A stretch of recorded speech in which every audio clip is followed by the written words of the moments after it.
Welcome. Thank you so much for joining us today for Living Your Best Work Life through the Menopause Transition. This is part of SWHR's Menopause Mindfulness webinar series. I'm Katie Schubert. I'm President and CEO of the Society for Women's Health Research, and we are the thought leader in promoting research on biological sex differences in disease and improving women's health through science, policy, and education. Approximately 1.3 million women in the United States transition into menopause each year. SWHR's Menopause Mindfulness series was created to increase awareness about the impact of menopause on women's health and their lives. These events discuss how to improve health outcomes through recognizing and addressing symptoms, comorbidities, treatment options, and barriers to accessing quality care while highlighting the diverse experiences of women during and after the menopause transition. We are pleased to have Pat Duckworth joining us today. For today's event, Pat is a women's well-being and workplace menopause strategist and the founder of Smarter Menopause, and she will tell us more about what she does in just a moment. First, I'd like to thank the sponsors of today's event, Astellas Pharma and Pfizer. And as always, we are live tweeting during this event, so we invite you to join us using the hashtag SWHRTalksMenopause on all social media. So typically, in a woman's late 40s or 50s, her body undergoes hormonal changes characterized by a significant decrease in estrogen, followed by the ending of her menstrual cycles. And the average age of menopause in the United States is 51, which means a significant number of women are actively working when they undergo their menopause transition. Menopausal symptoms and experiences vary widely from person to person, ranging from hot flashes and sleep disturbances, mood disturbances, to genital and urinary symptoms such as vaginal dryness and urinary incontinence, which can be challenging to manage, especially in a workplace setting. There's up to a 38% loss in productivity due to presenteeism, which is when women with moderate to severe vasomotor symptoms go to work, but have difficulty performing their job duties at full capacity. And this amounts to over $150 billion worldwide in menopause-related productivity losses. SWHR's Menopause program was established to draw awareness to research gaps and unmet clinical needs in care, also in education and policy concerning menopause and its impact on women's health. And we have assembled a working group of researchers and healthcare providers with expertise in gynecologic health and midlife care, patients, patient advocates, and healthcare decision makers who are committed to improving care for women through their midlife and through menopause. Today, as I mentioned, I'm joined by Pat from the working group, and we're going to continue our Menopause Mindfulness series, Living Your Best Work Life Through the Menopause Transition. Pat is the author and international public speaker who specializes in menopause and advises businesses and organizations on how to support people in the workplace during the transitional life stage of menopause.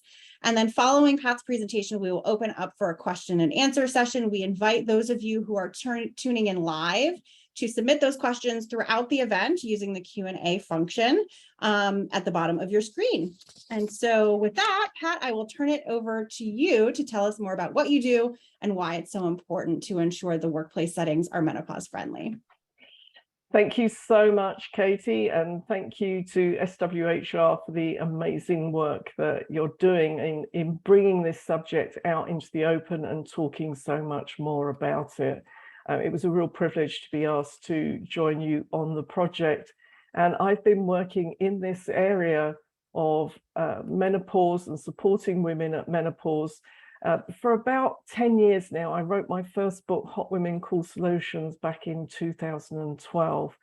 And in recent years, I got much more involved in talking about menopause in the workplace, because women at this age, they should be at the peak of their careers or heading towards the peak, and really, putting into practice all the knowledge and experience that they've gained over the early years of their careers. And instead of that, they get affected by menopause and menopause symptoms. So why is it a workplace issue? I love this picture. This gentleman who's with me is the Chief Fire Officer for Cheshire Fire and Rescue Services here in the UK. And that is a big area up in the northwest of England. He has a workforce of firefighters and firefighter support, back office staff. So he has a lot of male firefighters, but he has women firefighters as well as his administration staff, his call center staff, and he is absolutely committed to equality, diversity, and inclusion. That's why he sees it as a workplace issue. He's seeing it as an equality, diversity, and inclusion issue. And so this was actually his t-shirt that he had made. It wasn't me, I didn't force it on him. He wore this t-shirt that said, "Ask me about menopause," because he wants to show all of his staff, the men and the women, that this is an issue that he can talk about. He's not embarrassed by it, and he wants them to talk about it so that he can get the best performance from all of his staff. And of course, menopause doesn't just affect the women in the workplace, it affects the men, it affects the partners. So we have to stop thinking about this just as a women issue, it's a people issue. So you've seen some of these statistics, 1.3 million women in the US transition each year.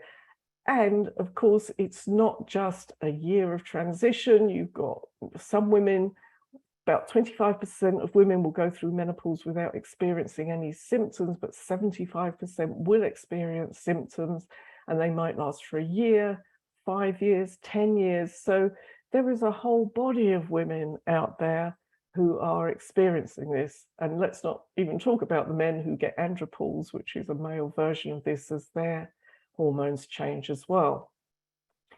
And then, of course, you have the people who are going through menopause because they're having a hysterectomy, or they're having treatment for cancer or some other medical issue, or people who are transgender and they're transitioning into a different gender and they're having treatment for that, which can cause them to have menopause as well. So again, let's not think of this just as a middle-aged or an older women issue. This is a people issue, and it can affect you at any age depending on your circumstances. So 75% of women experience symptoms, lots of surveys about this, and that's the kind of rough figure that they come up with. 25% experiencing intense and or frequent symptoms, so regular hot flashes, perhaps regular loss of sleep and other symptoms. 99% state that menopause had a negative impact on their career. That is massive. Now, here in the UK, we've been taking this subject seriously since 2010, when a piece of law came into place, which was the Equality Act 2010. And that made certain characteristics of people protected so that employers can't discriminate against you on grounds of age, gender, sexuality, and disability. That's 4, there are 8 characteristics. And so for women to find that menopause has a negative impact on their career, it shows that this act was needed, this law was needed to protect people who are experiencing symptoms that are related to their age, their gender, and their sexuality. 45% of women, this is a fairly recent survey, say they couldn't talk about menopause with their manager. Now, another survey on behalf of the employers said that the majority of employers felt that they had created an atmosphere where women could come and talk about menopause, and yet 45% of women say that they couldn't talk about it. And the reasons they give are embarrassment, that they don't feel that their manager's trained to talk about it, it feels like a personal issue. There's a whole range of reasons why they said they couldn't talk about it with their manager. So there's a disconnect between the employees and the employers. 25% consider leaving their jobs because of their menopause. Now, that doesn't mean they do leave, and there are no accurate statistics for this. Recently, it was like 10% do leave their jobs. There's a lot of question around that because some people will leave their job without saying why they're leaving. So the numbers could be greater or smaller, we don't know. But what's important is that there are people who are considering leaving their jobs because of their menopause, and they're probably not discussing it in the workplace. all of that knowledge and experience and all the time they put into developing their skills walks out the door for something that could be addressed easily. So the workplace challenges, physical health. We've talked about the hot flashes, but that's only one of the things. It could be that you've got joint pain and it means you feel really uncomfortable doing your job, particularly if you've got a job where you have to stand up. That can be a real challenge, or perhaps heavy or frequent menstrual bleeding can be a real issue if you don't have ready access to restroom facilities. Could be, a very early symptom of menopause is poor sleep, interrupted sleep. And that can mean that, you just feel tired. And there are lots of things that employers can do to help with that. So of all of the symptoms, the ones that mostly affect in the workplace are the hot flushes, because they make women feel embarrassed and lose confidence, and the poor sleep, and then anxiety. So anxiety can creep up. And a lot of people say to me, I never thought of anxiety, I've been feeling anxious, but I didn't realize that it was a symptom of menopause.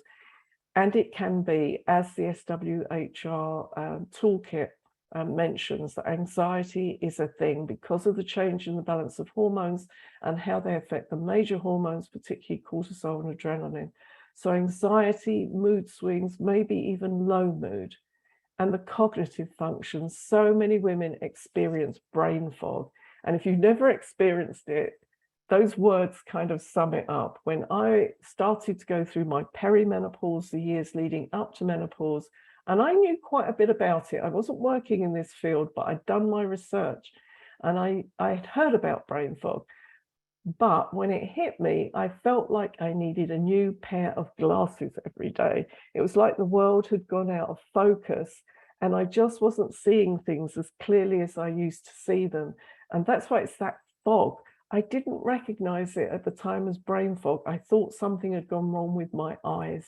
And that went on for about 5 years. I was regularly having my eyes checked, but they were fine. It was a brain function thing. And we do know more about this now, how estrogen affects the brain, and therefore brain fog is a real issue. It can make memory a problem, remembering words a problem, which can affect you in the workplace. And it disrupts your decision making as well. The good news is you do get your brain function back. It's just a problem at that time. And I also like to mention financial security, because women make decisions at menopause about leaving their jobs, about not going for promotion, perhaps about working shorter hours. It can affect your financial security in the present and in the future. Because despite all of the laws that have been made over the years, women still have a gender pay gap. We're still earning less than men do.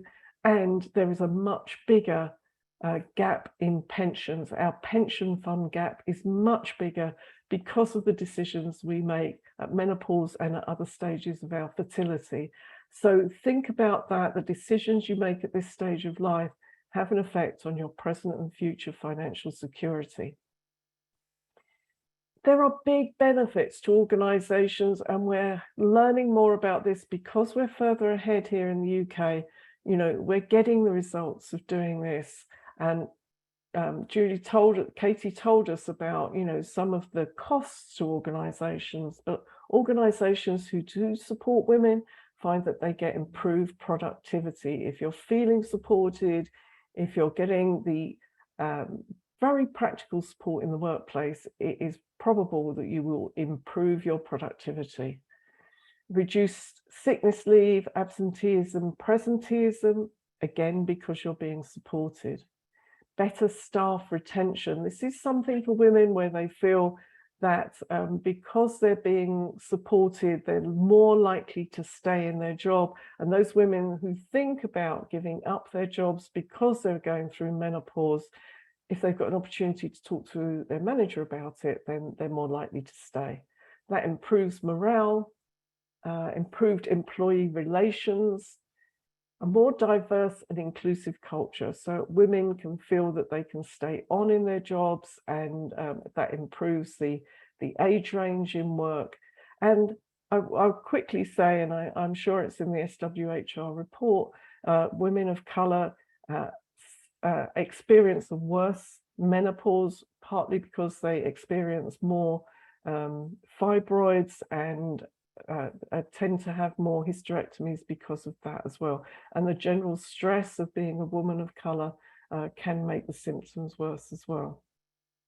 So organisations that do support women are showing active social responsibility. They can get recognition as a good employer. There are awards for organisations that are good employers of women. So let's move on to what can employers do? What are the sorts of things that are really going to support women? Firstly, here in the UK, we have something called reasonable adjustments. What could an employee ask of an employer that they would be well advised to think about? So desk fans. That is just so simple, isn't it? That if you're having hot flushes, if you're feeling uncomfortable, being able to have a desk fan can be a really simple solution to it. Not all organisations embrace that. It could be that you need, rather than a desk fan, you want to be near to a window that opens, you want to be near ventilation, or you want to be near an air conditioning unit. From my experience of working in open plan offices, those desks that are close to ventilation can be the ones that are in the highest demand. But if you are a woman experiencing hot flushes, that could be something you could ask your manager about. Access to drinking water. I just assume that people can go and get drinking water when they need to. I'm naive. Not every employee does have that access. And again, if you're feeling hot and uncomfortable, just having a drink of water can be a really big benefit. Being allowed bathroom breaks. Now, here in the UK, we would talk about toilet breaks, and I don't know whether to say bathroom breaks or restroom breaks, whatever. If you need to get to the toilet because you're having more frequent and heavier periods, just knowing that you can go to the bathroom when you need to, that you're not having to have an embarrassing conversation about it, can be really helpful. Some people, of course, in the workplace wearing uniform clothing. Now, I showed you right up at the beginning, the chief fire officer, in his organization, they consulted with the women firefighters, and they said that there were some stages of the month when their waistline would be bigger than the other stages. You know what I'm talking about. It's the bloating, the water retention. And because their uniforms were designed for men and adapted for women, they've got waistbands, high waist belts.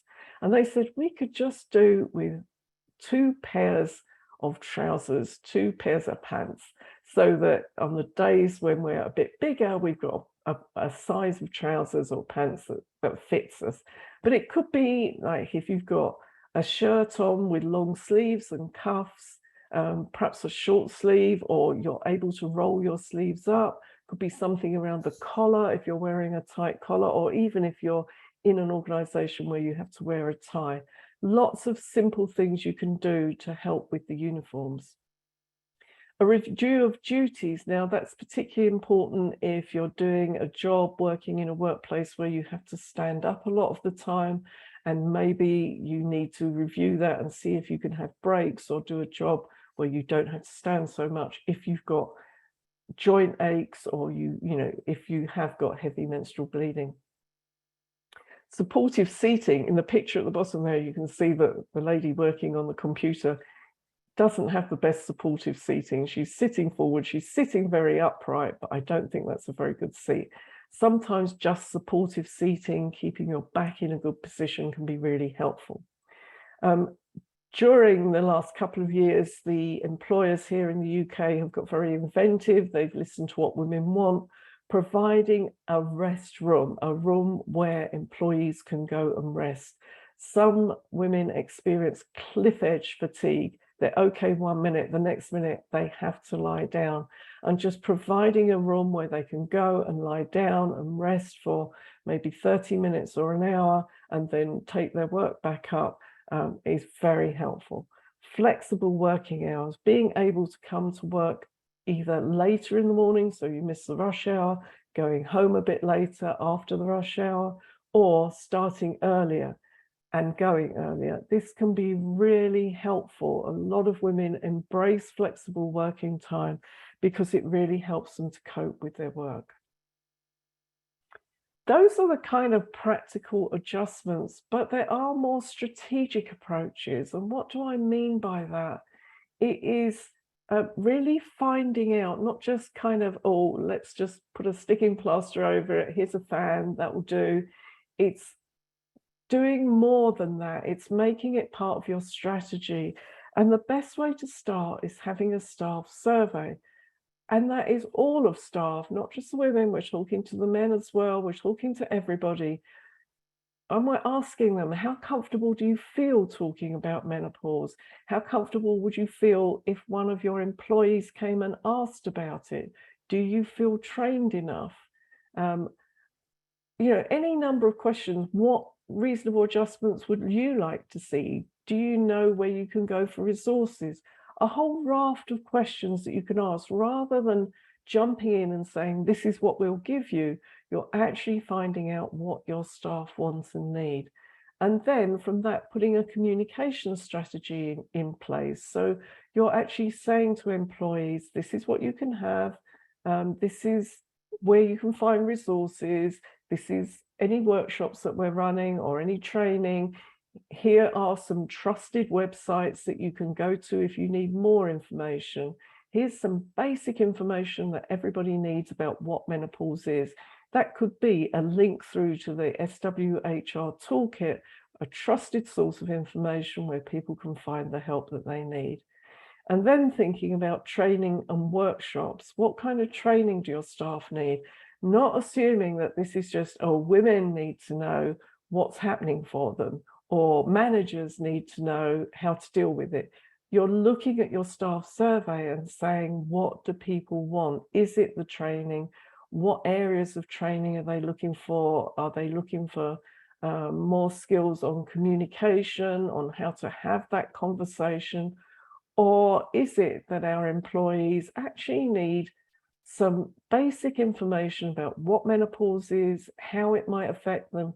Never assume that women know this, because I would say, and I'm making this statistic up, so please forgive me, I would say 95% of women have no idea as they head into perimenopause what to expect. It's one of those subjects that we don't talk to our mothers about, we don't talk to our friends about.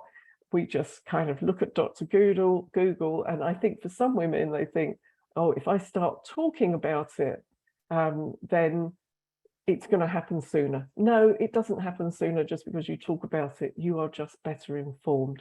So it can be that your staff might like training, they might like workshops, they might like online, they might like a situation where they can ask questions.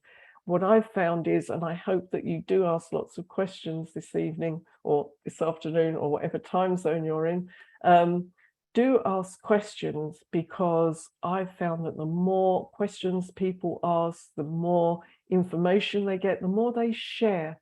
If you're having a workshop, make sure there's an opportunity to share. Make sure you're creating a safe space where people can share. I've run lots of workshops and courses, and I get to the end and I say, what was the most valuable thing? What's the one thing you're taking away? And nearly always, doesn't matter how long I've been talking, whether it's half an hour, 6 hours, they say, oh, the most valuable thing was being able to ask questions and talk to each other. So create the space where the people can talk about it and find out more and share their experience. That goes on to the next bit about having a support group. So Cheshire Fire Service actually started with a women's support group. It wasn't specifically menopause. They said, let's get the women together and find out what it is that they want to know about and what they want to share. And from that support group, the subject of menopause came up, and people said, yeah, we want some more work around menopause, we want to know more about it, and we want some more support around it.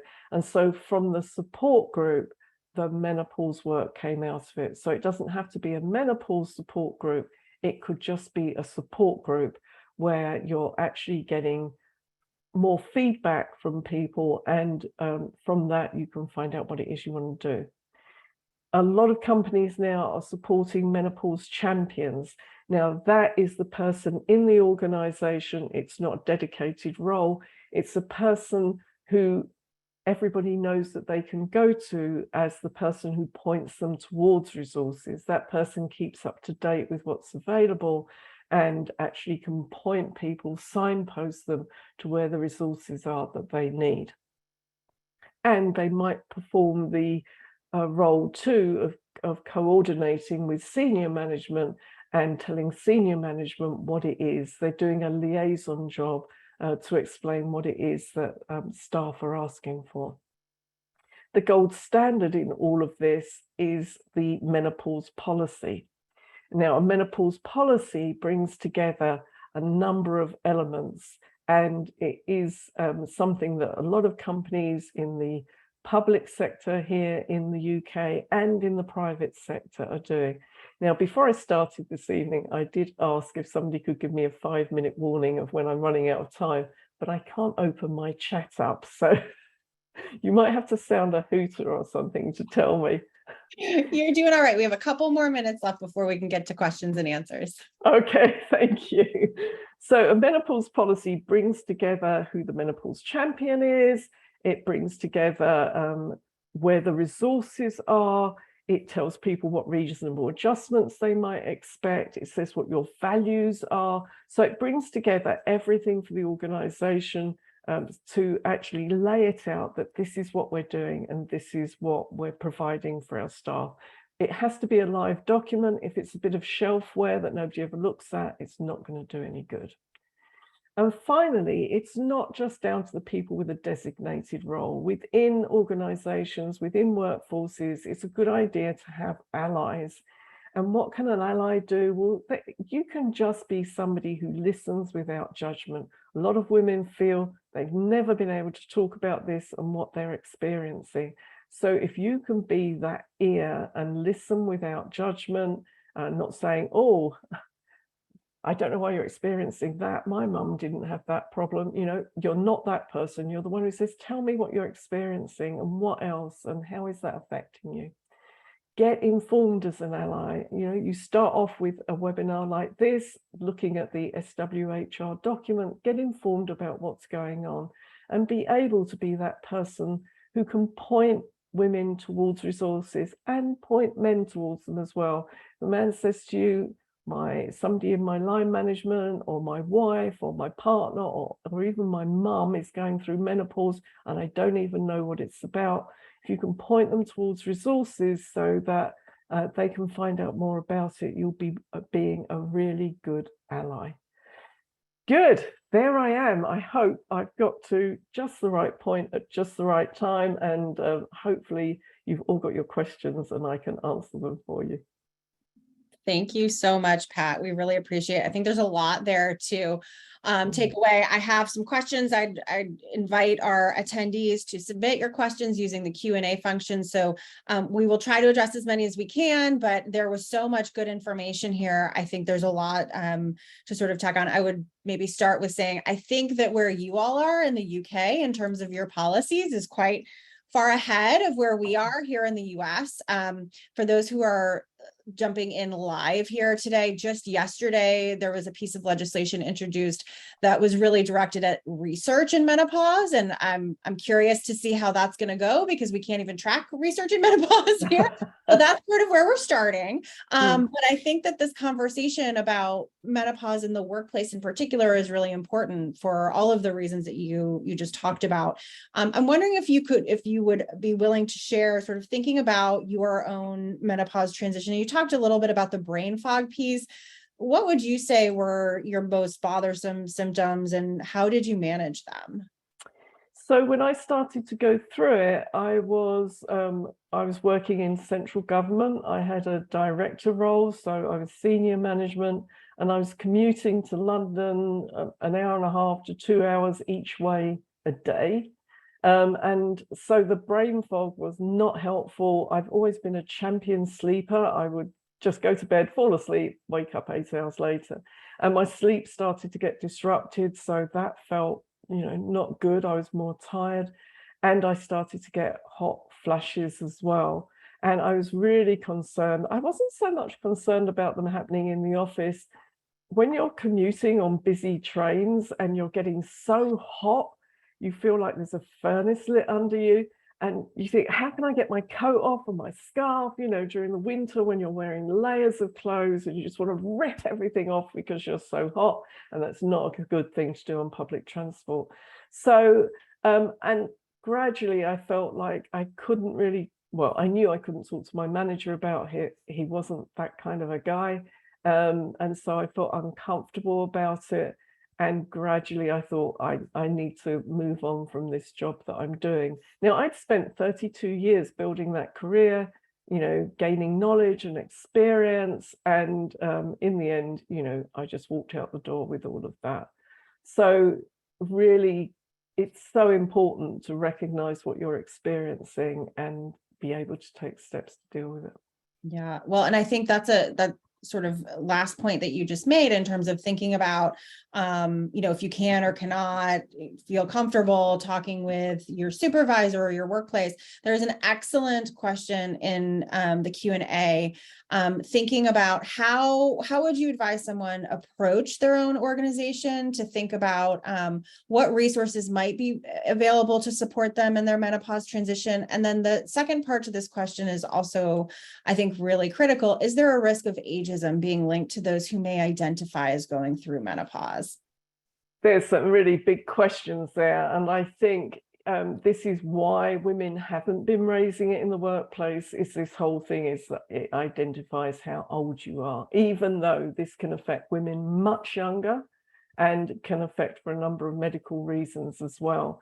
And, even though we are talking about it more here and celebrities are lining up to tell us about their menopauses, and we're having documentaries led by women presenters talking about their menopause, still I find that women are reluctant to say, oh yeah, because I remember having that conversation with two women I traveled on the train with. I said, well, my menopause is starting. I'm like, oh, well, how old do you think we are?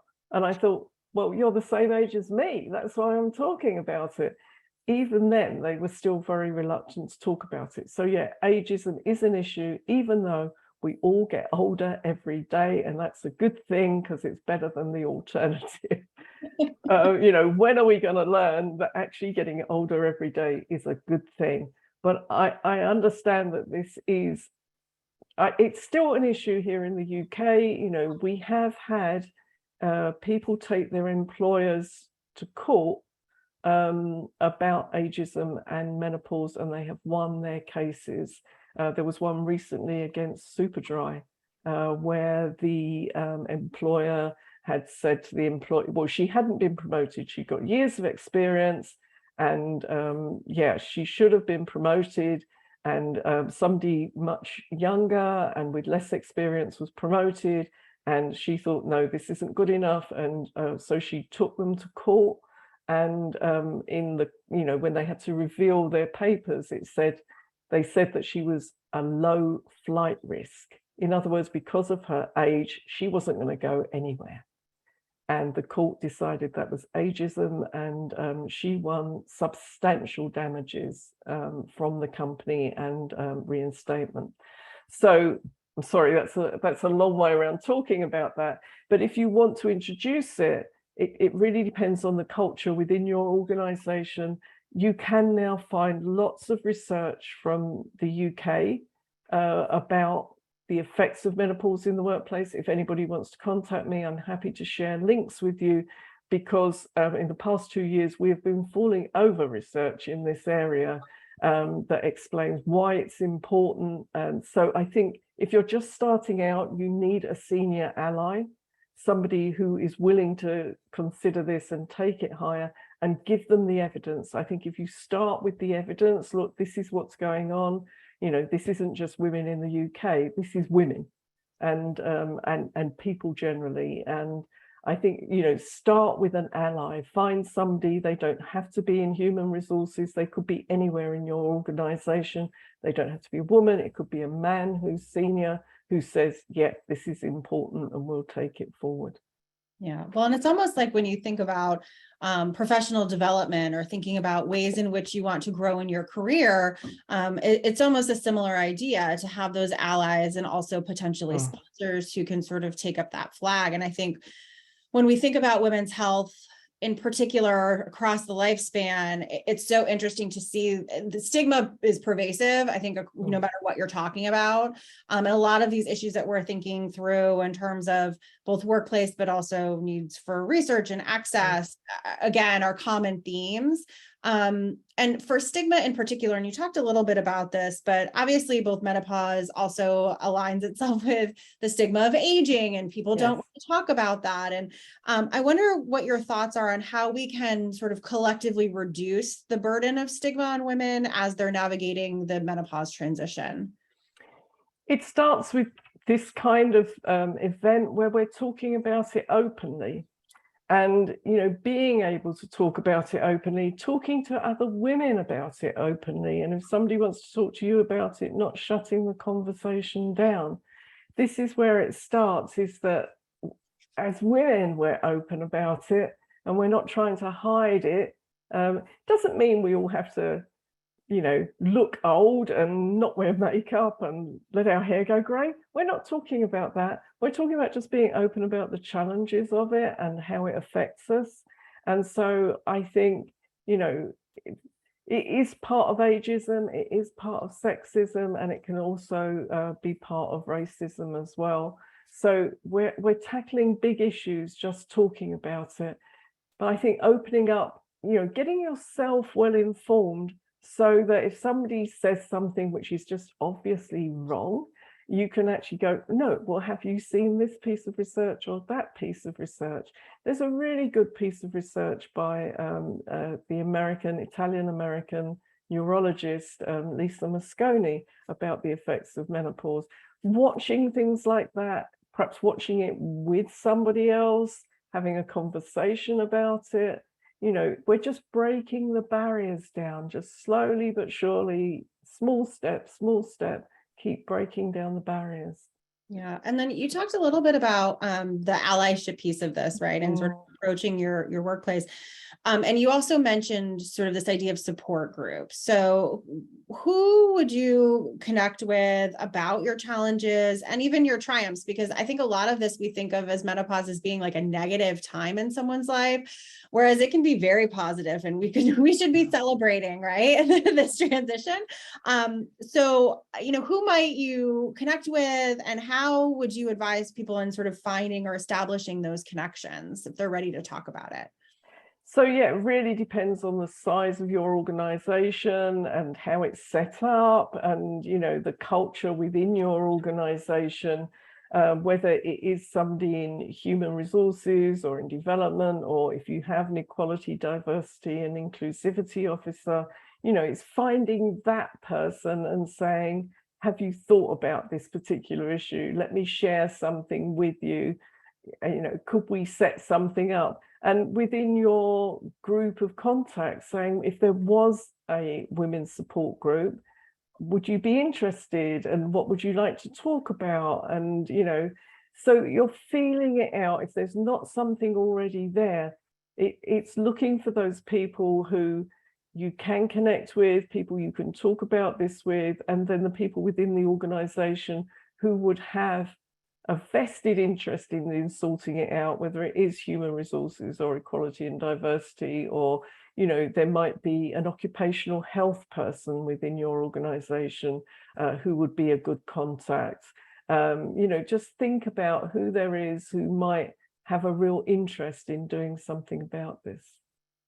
Excellent. And so I'm looking at the clock, and before we wrap up, we have quite a broad audience. So we get patients and general members of the public, researchers, clinicians, industry stakeholders, policymakers that all tune into our events. I wonder what is one key takeaway that you would recommend to one or all of these viewer groups, which is very broad, but sort of what's your key takeaway to send them home with to help them support women as they address menopause and midlife aging? Get informed, and do look for reliable sources of information. That it's not just Dr. Google. You know, you will see a whole spectrum of different viewpoints and opinions. So it's SWHR here in the UK, it's the British Menopause Society, the North American Menopause Society, the International Menopause Society. We have a menopause charity here in the UK who have really good resources. So I think building up your stock of resources so that you know what you're talking about, and it does change over time. New opinions come up, new treatments come up. So, you know, you have to keep informed about it, but having some resources so you can understand it and you can be that person who can give that to other people as well. It starts there because generally people are so underinformed on this subject and they just go by, well, what was my mum like, or what happened to my friend down the road, or Tracy on Facebook. You know, get informed from reliable sources of information and be prepared to share what you found out. Excellent. I love that. I think it's so important. Really starting this conversation early, having it often. We talked a lot in the working group over the last couple of years about maybe starting this conversation at 35. I would even argue that starting it at puberty might be appropriate. And so really thinking about how we can do that. So thank you, Pat, so much for your time and your insight.